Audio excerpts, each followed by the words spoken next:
Commençons par le commencement. Je n'ai jamais construit de cuisine de ma vie, donc quoi de mieux que sa propre cuisine en guise de modèle? Je vais vérifier l'écharnière, la profondeur des meubles, la hauteur, je vais absolument tout vérifier pour me créer un petit modèle.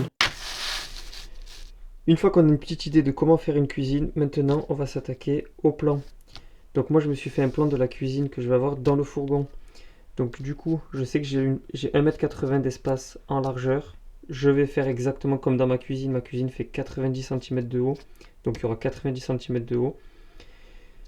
La petite barre métallique en contrebas qui fait 7 cm de haut. Du coup, je ferai 7 cm.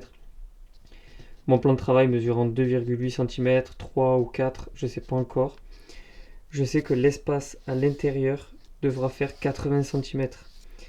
Donc une fois que le plan est fait, j'ai mes 3 meubles, j'ai l'espace pour mon tiroir à épices, j'ai l'emplacement pour mon frigo, un petit emplacement en dessous du frigo sur le passage de roue. Du coup, voilà grosso modo à quoi ressemblera la cuisine. Maintenant qu'on a toutes les clés en main pour faire notre propre cuisine, c'est parti pour les travaux.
Donc voilà les 3 premiers modules de terminés. Donc pour le frigo, pour l'instant tout est ok. Il faudra juste que je rajoute un tout petit assaut pour venir égaliser cette hauteur. Pour que quand je puisse poser le plan de travail qui n'appuie pas sur le frigo mais bien sur le bois. Du coup pour le frigo, donc je l'ai laissé sur ses pieds pour qu'il y ait une petite aération par le dessous. Genre ça fait 3-4 cm. Et de toute façon j'ai laissé cet espace derrière de vide pour bien qu'il se ventile. Pour le troisième module, du coup celui-là, donc il y en aura 3 exactement pareils de 40 cm. Donc un pour l'évier, un pour la plaque de cuisson. Et celui-là ce sera uniquement du rangement. Bon du coup on va passer au tiroir à épices. Donc le tiroir à épices, je l'ai acheté directement en magasin. À la base ils étaient à 80 € là, les tiroirs comme ça. Et là il y avait une promo à Castorama vu qu'ils vont plus faire cette collection. Ils sont à 30 €. Du coup, ça m'évite de faire un tiroir à épices en bois. Et puis là, au moins, je suis sûr de faire quelque chose de correct. Donc, c'est fourni avec un petit calque. Le calque qui va nous servir à faire l'emplacement de chaque trou. Hop. Et pareil pour le bas. Donc, ce qu'on va faire... I've never been so close before.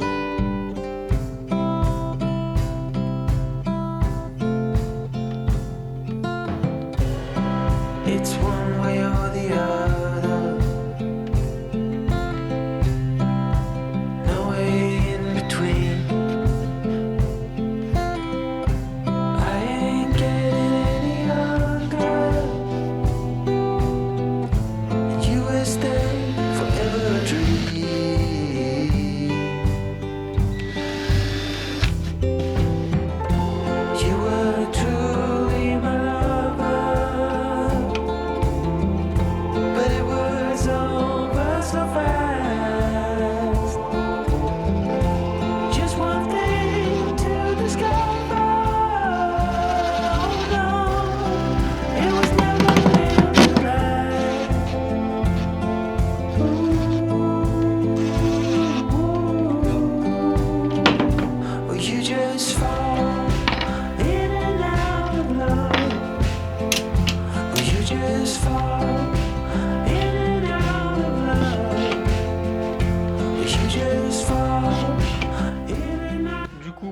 mettre la façade, en gros c'est simple, je viens mettre ça sur ma façade et ensuite je viens venir là.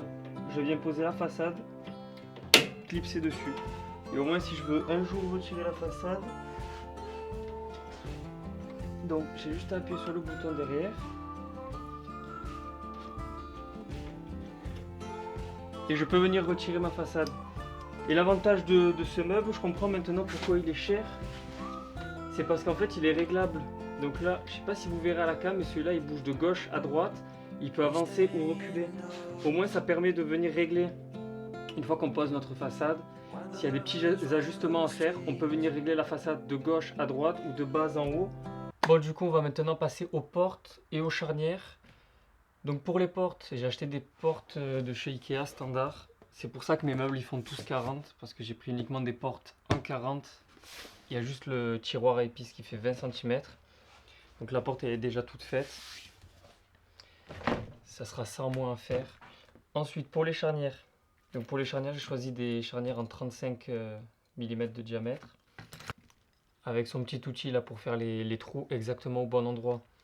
Donc les charnières, j'ai pris ces charnières là de la marque GTV avec la retenue en 35 mm. J'avais celle-là aussi, mais celle-là elle me paraissait un tout petit peu plus petite. C'est du... Les deuxièmes c'est du 26 mm, mais celle-là elles sont un peu plus petites. Et il n'y a pas la retenue sur celle-là. Donc je vais utiliser celle-là. Parce que mine de rien la porte elle est quand même costaud. Alors pour les charnières, je vous mets les liens en description. Comment ça marche? Alors avec le petit gabarit, une petite mèche et le petit forêt qui est vendu avec. Dans un premier temps, on se repère au petit calque là, qu'on soit bien sur le 35 mm. On vient positionner notre petit outil.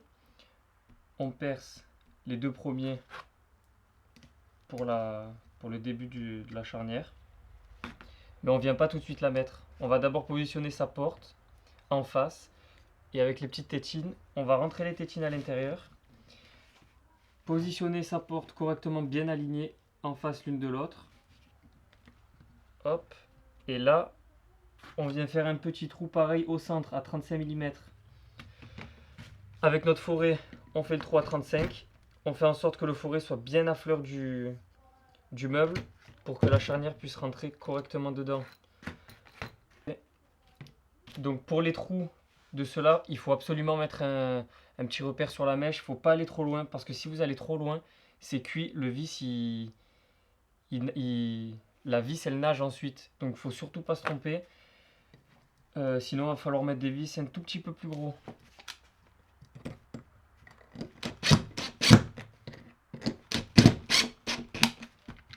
Donc pour la porte de votre meuble, il faut absolument une équerre pour régler la charnière. Sinon la charnière va être tordue et ça va être très très difficile de la rentrer là-dedans.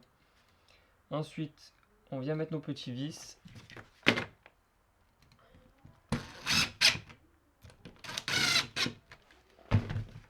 Hop. Du coup, il y a simplement à rentrer la première partie et le clipser. Et là, du coup, on a notre charnière. Donc elle s'ouvre à 110 degrés. Hop, avec la fermeture contrôlée. Alors, pourquoi j'ai choisi ces grosses charnières plutôt que les charnières lambda? Elles sont un petit peu plus chères celles-là. Mais celles-là, vous pouvez les régler dans tous les sens. Là, le meuble, vous voyez, il est un tout petit peu plus haut. L'écart, bon là l'écart il est quand même propre. Mais l'avantage de cette charnière, c'est que vous pouvez venir régler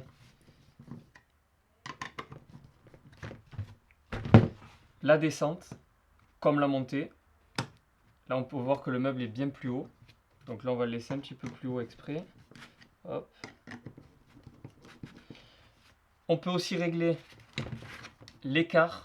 Si votre meuble derrière il touche trop ou si vous voyez qu'il est un petit peu rentré ou trop sorti, on peut venir régler cet écart avec le boulon qui est en plein milieu. Hop.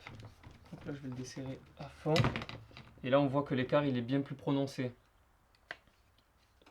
ne sais pas si vous y verrez correctement.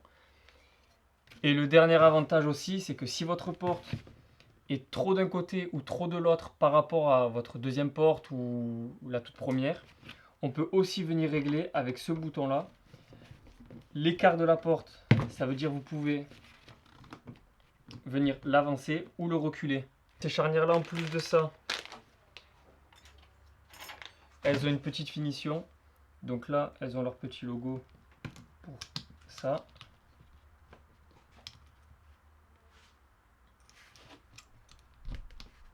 Donc là, elles ont leur petit logo ici. Et là, hop, le petit cache-vis. Hop, du coup, ça fait une charnière plutôt propre. Et si vous devez enlever la porte ou quoi, hop, vous n'avez pas besoin de tout dévisser. Vous pouvez le déclipser, changer la porte ou vérifier quelque chose sur votre porte. On va maintenant passer à la fermeture du meuble. Une fois que le meuble est fermé, pour les normes VSP, il faut absolument un système qui bloque la porte. Je ne sais plus comment ils appellent ça, mais il ne faut pas que ce soit aimanté. Il faut que ce soit un système à double action. Donc les aimants, c'est malheureusement pas une double action. Donc j'ai acheté ces petits trucs. Donc ces petits trucs là, en gros vous positionnez cette partie là à l'intérieur du meuble et cette partie là sur la porte. Et cette partie là va venir appuyer pour fermer la porte. Donc là elle sera verrouillée. Et simplement en appuyant sur la porte va s'ouvrir. Donc c'est pas compliqué à installer. Donc il faut bien sûr le mettre à l'opposé des charnières. Je vous montrerai ça dans le camion de toute façon, j'en ai déjà installé 2 là. Donc il y a juste à venir la positionner comme ça, légèrement à l'extérieur, et il faut faire l'essai avec votre porte en fait, parce que vous verrez qu'à certains moments, si vous le mettez trop rentré, là je peux plus ouvrir la porte parce que le bois gêne. Il faut vraiment que ça soit légèrement à l'extérieur et que là je puisse mettre une pression pour enlever la porte. Donc c'est vendu avec quelques vis, et vous pouvez régler aussi la profondeur. Alors vous mettez vos vis et là vous pouvez venir régler s'il est trop rentré dans le meuble ou trop sorti.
On passe désormais à la pose du plan de travail. Le plan de travail mesurant 60 cm ayant uniquement besoin de 51, je retire les 9 cm d'excédent avec le petit outil que je vous avais déjà présenté dans une autre vidéo.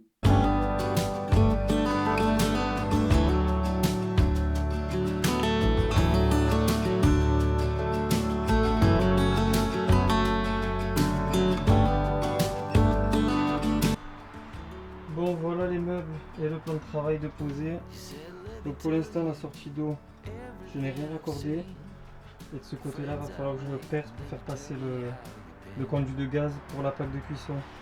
Donc la plaque de cuisson, je vais vous la montrer après. Il fallait faire une petite découpe assez particulière avec des encoches parce qu'en gros la plaque vient se poser à l'intérieur et est fixée avec des rondelles de l'autre côté.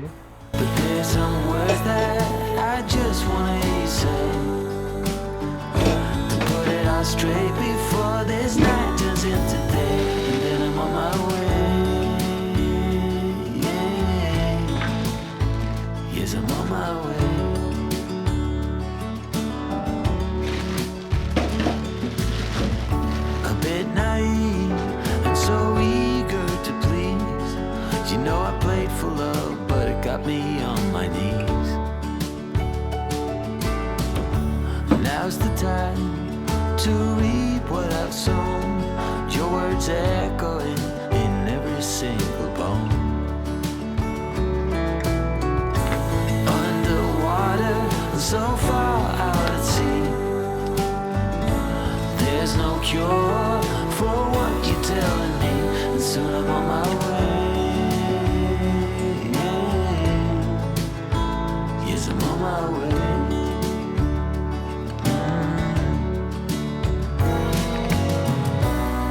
This pain is not of the ordinary. Every time that I breathe, I can feel you worry. So I have to take my love and write a different story.